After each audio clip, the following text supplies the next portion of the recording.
का एक इलाका स्वर्ण बाग, वहां पर एक 3 मंजिला इमारत में आग लगती है और उस आग इतनी भयावह होती है कि उसमें 8 लोगों की मृत्यु हो जाती है।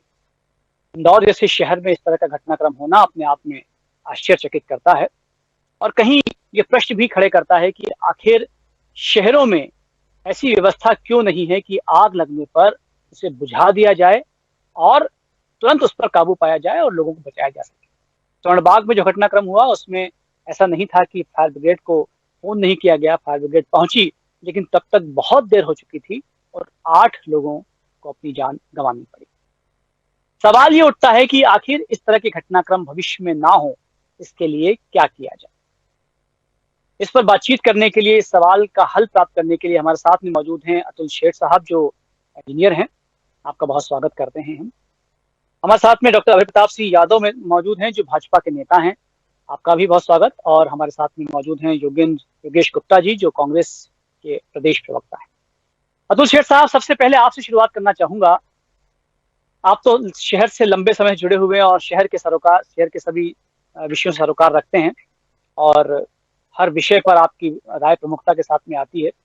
इस पर आपका क्या कहना है? शहर की इंजीनियरिंग को आप समझते हैं, आखिर ये घटनाक्रम कैसे हो गया और भविष्य में ना हो, इसके लिए क्या करना चाहिए प्रशासन को, शासन? बहुत ही सुंदर आपने एक प्रश्न करा इसके अंदर कि भविष्य में हमें इससे क्या सीख लेना चाहिए। घटना जो ही वो बहुत दुखद घटना है। किसी अपराध के कारण एक मामूली अपराध जो है किसी बड़े अपराध में तब्दील होता है, ये एक अलग विषय है। आज के विषय का हमारा विषय भी अलग है।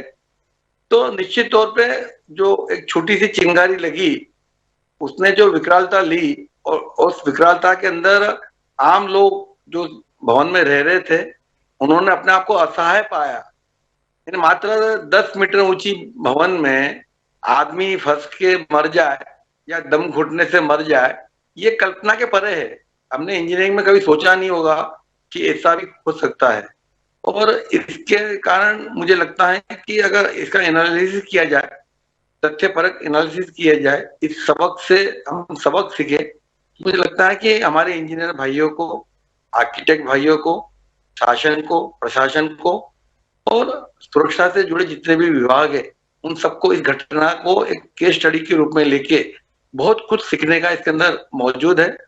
खास करके ये जो हमारी पिछले 40-50 सालों में शहर की जो बसाहट हुई है और सरकार, हम कह सकते हैं कि आम जनता को मकान के लिए जगह उपलब्ध कराने में असफल रही और उसकी वजह से अवैध कॉलोनियां बसना शुरू हुई और अवैध कॉलोनियां बसते बसते आज एक विकराल वटवट हो गया इसका, जिसको कैसे क्या सुधारा जाएगा, कैसे क्या तब्दील किया जाएगा, ये यक्ष प्रश्न है, ये केस स्टडी का मामला है।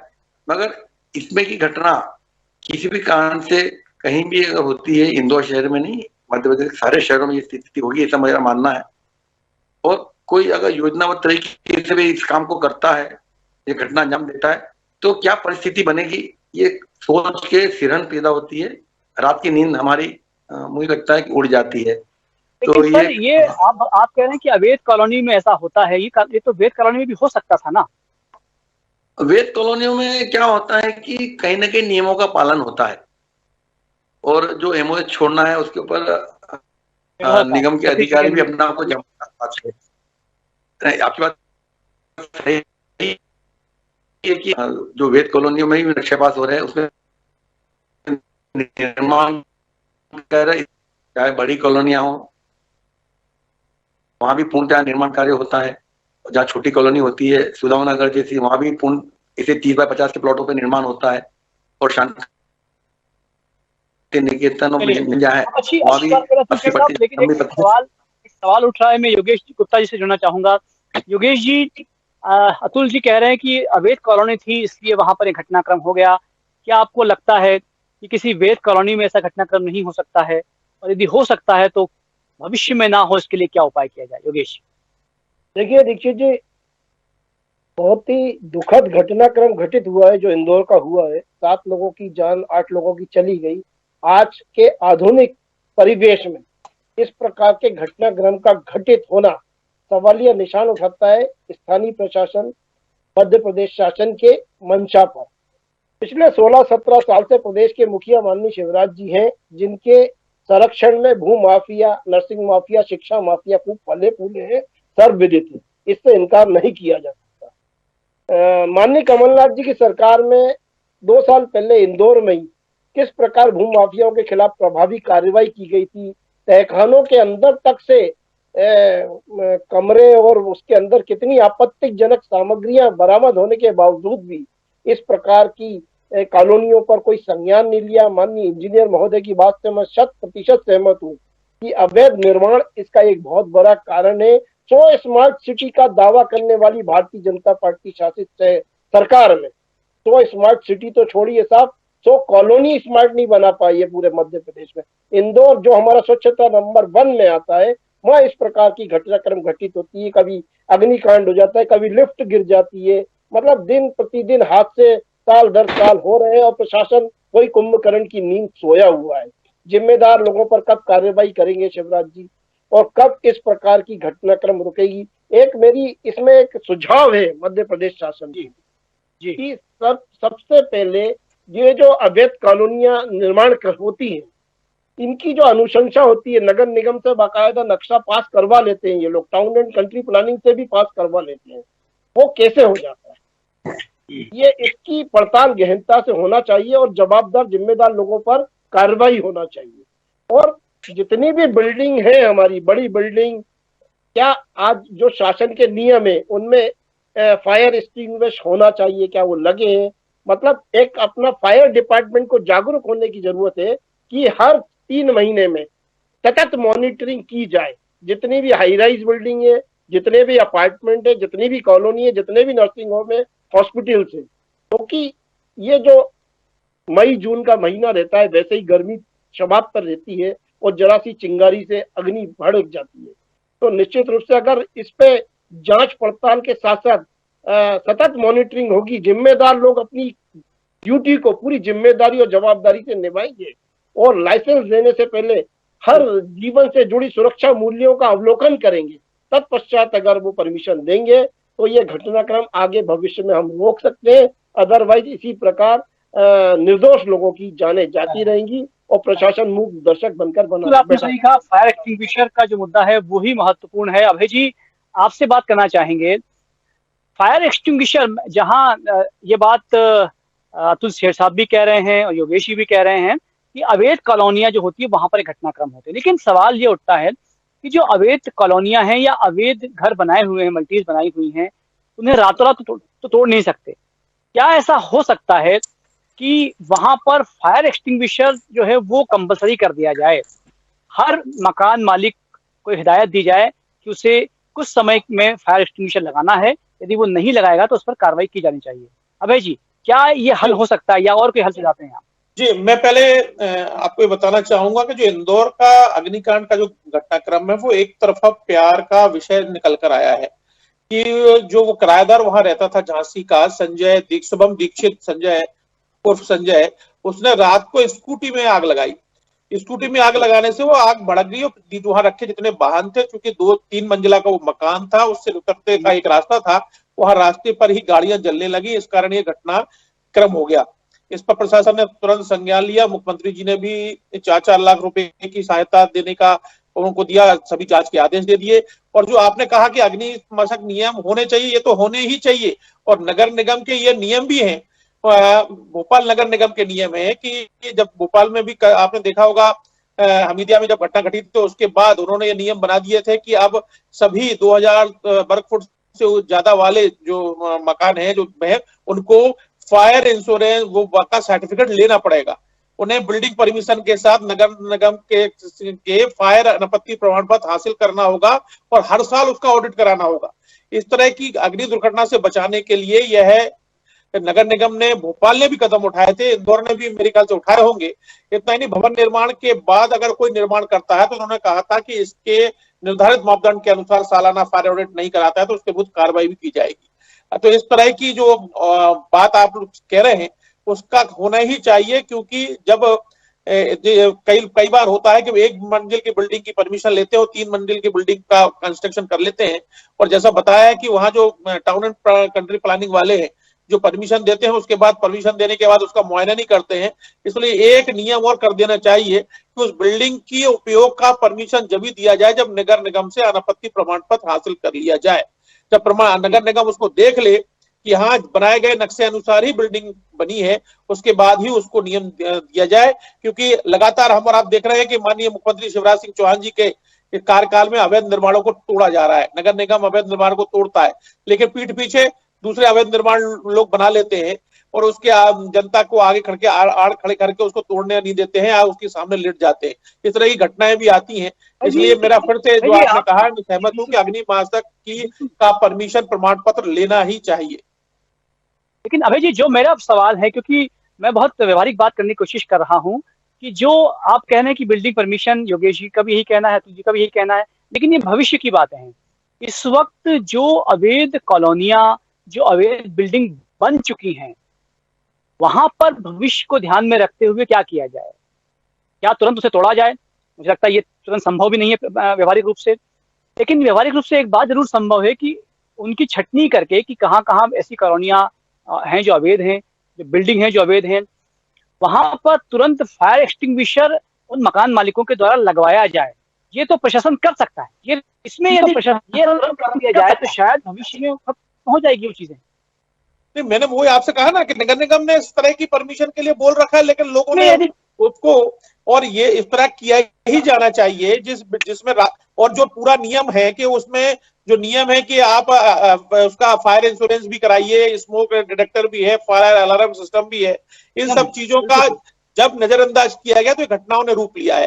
फायर स्प्रिंकलर सिस्टम है, फायर, तो इस तरह का मैं सहमत हूं जो आप कह रहे हैं कि अब जो बिल्डिंगों में नहीं है उसमें तुरंत प्रशासन को जो है नगर निगम को, मेरे ख्याल से कलेक्टर ने आदेश भी दिए हैं कि सब पर उन जो बिल्डिंगों में आगे, जैसे सूरत में एक कोचिंग क्लास का घटना घटी थी, उसके बाद इंदौर में ये निर्देश दिए गए थे मुख्यमंत्री जी के द्वारा कि इंदौर में सभी जगह दुरुस्त किया जाए, कहीं ऐसी घटना हमारे इंदौर में ना घटे। तो इस तरह की सुधारने का हर बार प्रयास सरकार करती है, लेकिन कुछ ऐसे प्रकरण, जैसे मैंने आपने कहा कि स्कूटी में उसने उस व्यक्ति ने जिसने 7-8 लोगों की जान ले ली, उसने, वो झांसी का था, वो किराए से रह रहा था, वो लोग भी जो जिनका निधन हुआ वो भी किराएदार थे। यही उठता है अब ये सवाल यही उठता है कि मुख्यमंत्री शिवराज सिंह चौहान आदेश देते हैं, और यहाँ इंदौर की बात हम कहें तो मनीष सिंह कलेक्टर ने भी इस आदेश, ये इस निर्देश को कहा है, लेकिन आखिर उसका पालन कैसे करवाया जाए, इस पर बातचीत हम करेंगे। योगेश जी, आखिर पालन कैसे करवाया जाए? देखिए, बड़ी बात यही है कि चीजें नहीं होती हैं तब इस दुर्घटनाएं सामने आती हैं।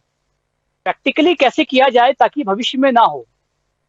देखिए, मैं, बड़ा गंभीर विषय है, राजनीति का विषय तो ये है नहीं, लेकिन मैं कुछ बातें संज्ञान में आपके माध्यम से दर्शकों तक लाना चाहूंगा। माननीय शिवराज जी ने अभी हाल ही में कुछ दिन पहले, लगभग 4-6 महीने पहले, ये घोषणा करी थी कि जितनी भी अवैध कॉलोनियां हैं मध्य प्रदेश में उनको हम वैध करेंगे। लगभग मैं समझता हूँ भोपाल और इंदौर, 2 संभाग को अगर अपन देखें तो 8 से 9 हजार अवैध कॉलोनियां हैं इन 2 संभागों में। आपने एक तरफ घोषणा कर दी कि हम अवैध कॉलोनियों को वैध करेंगे, दूसरी तरफ अब प्रशासन संशय में बैठ जाता है कि मामा शिवराज जी ने तो घोषणा कर दी अवैध निर्माण को तोड़ना नहीं है, उनको वैध करना है।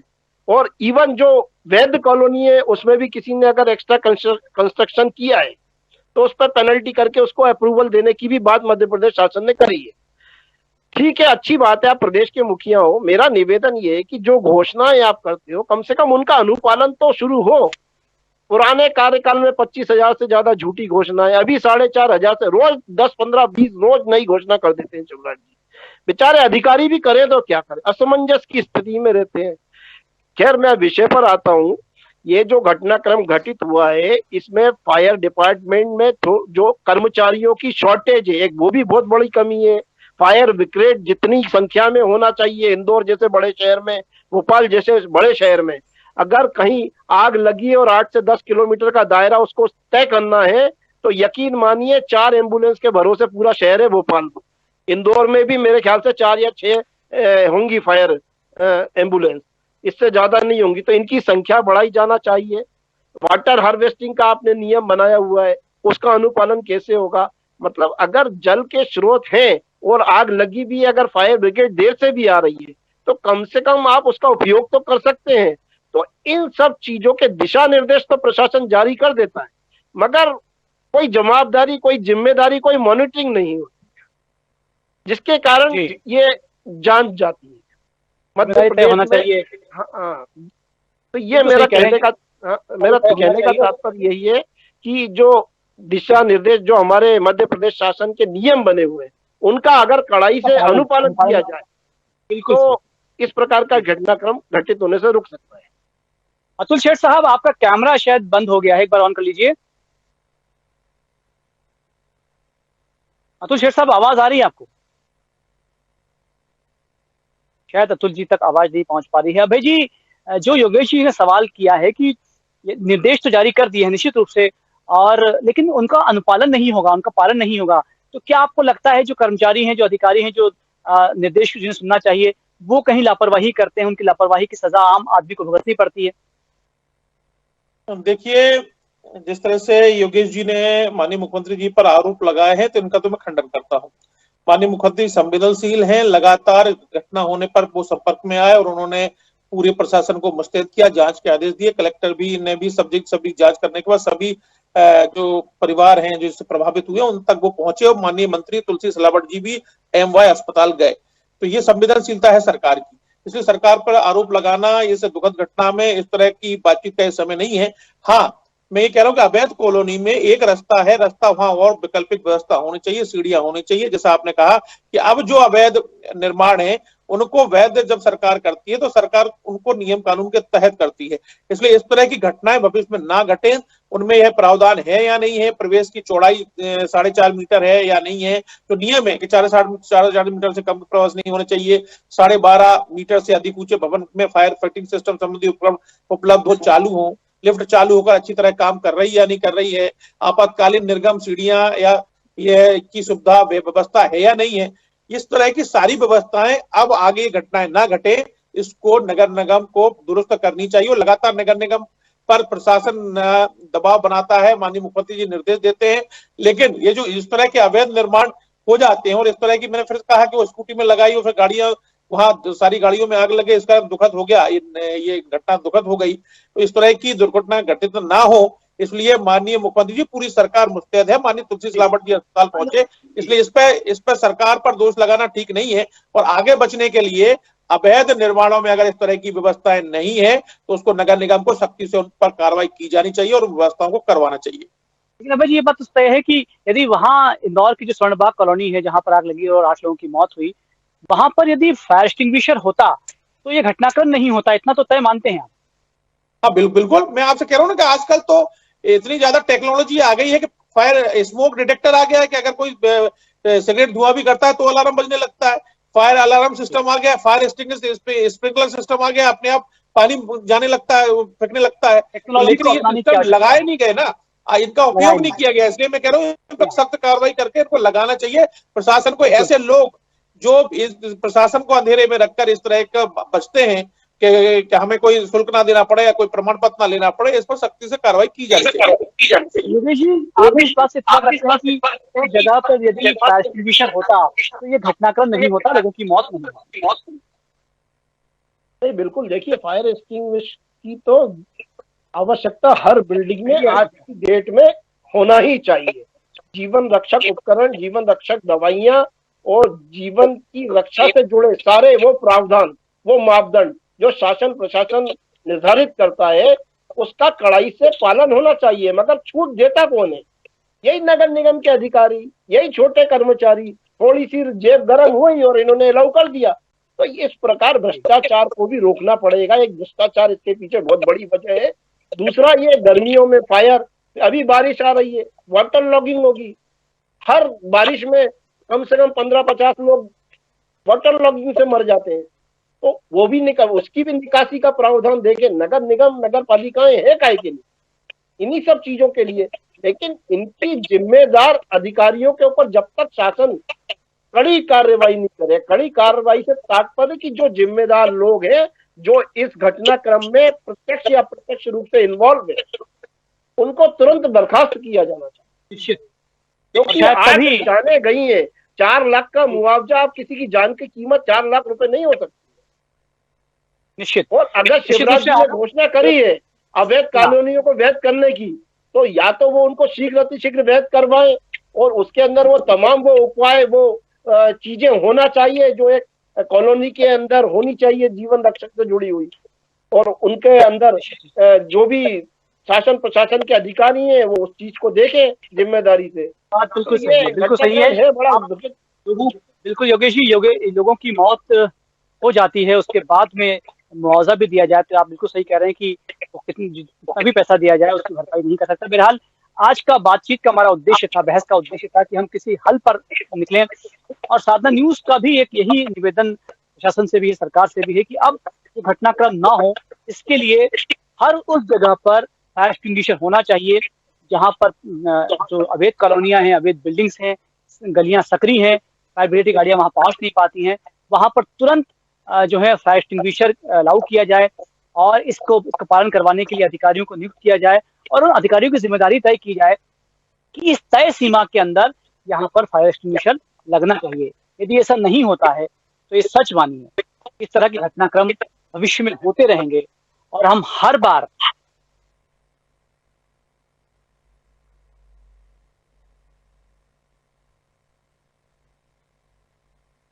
सीमा तय की जाए और इस समय सीमा के तहत फायर एक्सटिंग्विशर लगाए जाएं। आप हमसे जुड़े, हमसे बातचीत की, बहुत सारा धन्यवाद। आप देखते रहिए साधना न्यूज मध्य प्रदेश।